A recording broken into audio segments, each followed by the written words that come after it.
Otoridad, may mahigpit na paalala sa publiko sa paggamit ng mga paputok sa bagong taon. Indemnity claim checks ipinamahagi sa bayan ng President Quirino.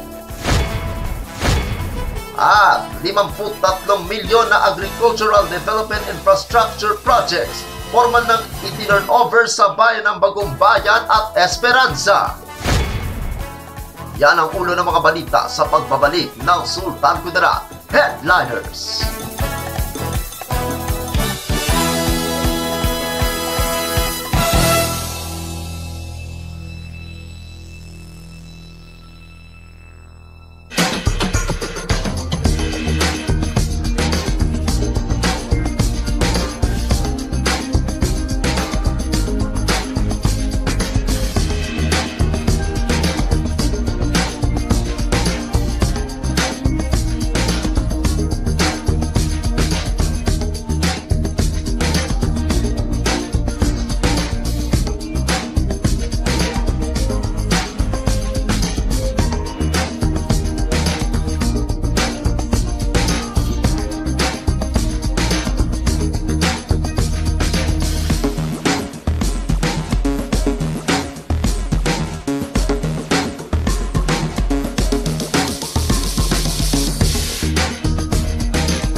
Magandang araw, lalawigan ang Sultan Kudarat.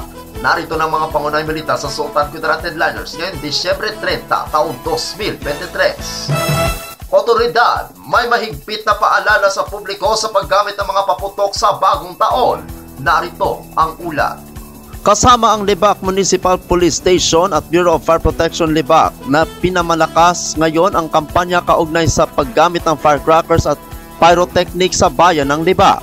Batay sa inilabas na Philippine National Police o PNP ng updated na listahan ng mga ipinagbabawal na paputok na nangunguna dito ang Watusi, Piccolo, Pop Pop, 5-Star, Pla Pla, Lolo Thunder, Giant Bawang, Giant Whistle Bomb, Atomic Bomb, Super Lolo, Atomic Triangle, Goodbye Philippines, Goodbye De Lima, Mother Rockets, Pillbox, Super Yolanda, Coke in Can, Mother Rockets, Hello Colombia at Bin Laden.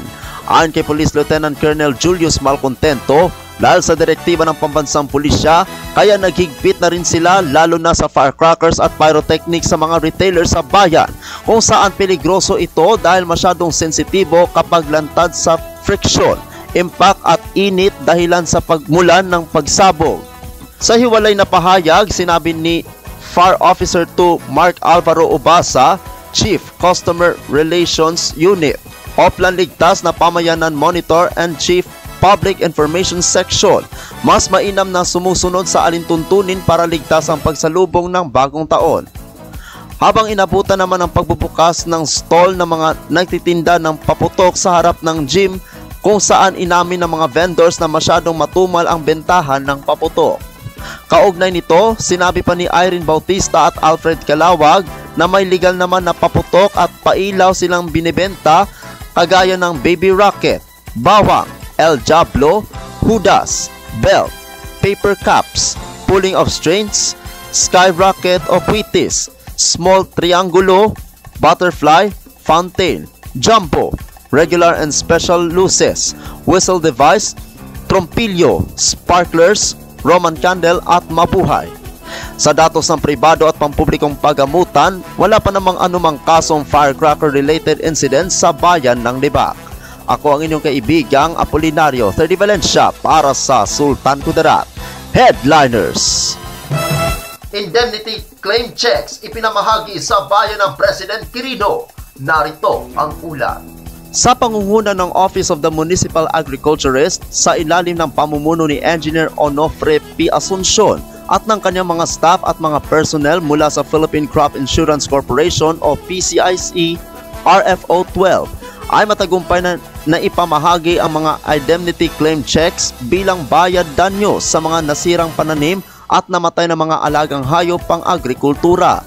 sa liderato ni President Quirino Mayor Maria Catrina Florida Sandigan at Vice Alcalde Honorable Maris Ayan Aradanas. 10 ng 16 Sangguniang Bayan members ay sinisigurado na maayos at kumpleto ang pamamahagi ng mga nasabing claims.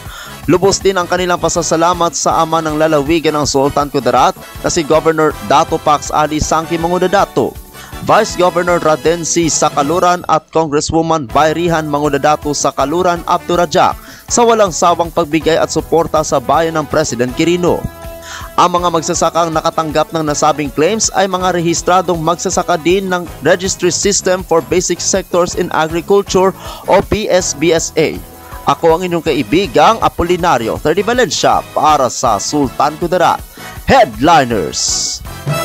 Para sa uling balita, 53 milyong na Agricultural Development Infrastructure Projects formal nang itinurn over sa bayan ng Bagong Bayan at Esperanza. Narito ang ulat. 53 milyong piso na halaga ng Agricultural Development Infrastructure Projects ang formal na naibigay sa mga kababayan sa bayan ng Bagong Bayan at Esperanza noong nakaraang Miyerkules. Kasama ang Chief of Staff ng 2nd Congressional District of Sultan Kudarat, si Belia Swansin, mga kawani ng Development of Agriculture Region 12 at mga barangay at municipal officials. Formal na na-turn over ang mga sumusunod nating proyekto sa bayan ng Bagong Bayan at Esperanza. Pagsesemento ng daan sa Upper Sariwa, Barangay Laginding hanggang sa Purok Mabuhay, Barangay New Panay sa Esperanza. Pagsesemento ng daan ng Purok Bagong Silang, Barangay Poblasyon, Bagong Bayan. Pagsesemento ng daan sa Barangay Kinayaw hanggang Saripinang sa Bagong Bayan. Pagsesemento ng daan sa NHW JCT Sitio Nakan, Barangay Kapaya sa Bagong Bayan. Nagpapasalamat sa Department of Agriculture o DA at Department of Public Works and Highways o DPWH na naging katuwang sa patuloy na pagpapatupad at pagsasagawa ng mga proyektong makakatulong sa mga kababayang magsasaka. Nagpaabot naman ng pagbati si 2nd District Representative ng lalawigan ng Sultan Kudarat na si Representative Horacio Swansin Jr. sa mga benepisyaryong magsasaka. Hangad na sa pamamagitan ng mga bagong proyektong ito ay mas mapadali at mapababa ang gastusin sa paghahatid ng mga produktong pang-agrikultura sa mga kababayan sa bayan ng Bagong Bayan at Esperanza sa mga sentro ng merkado sa lalawigan at rehiyon.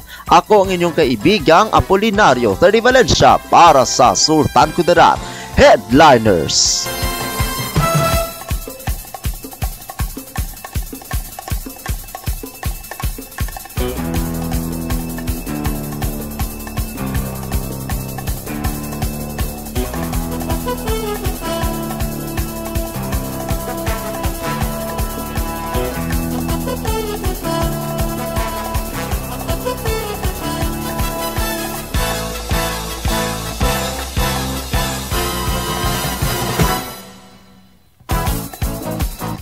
Atin ang kabuuan mga balita sa araw na ito. Mga balitang kailangan ninyo malaman. Balitang walang kinakampihan. Mga balitang totoo.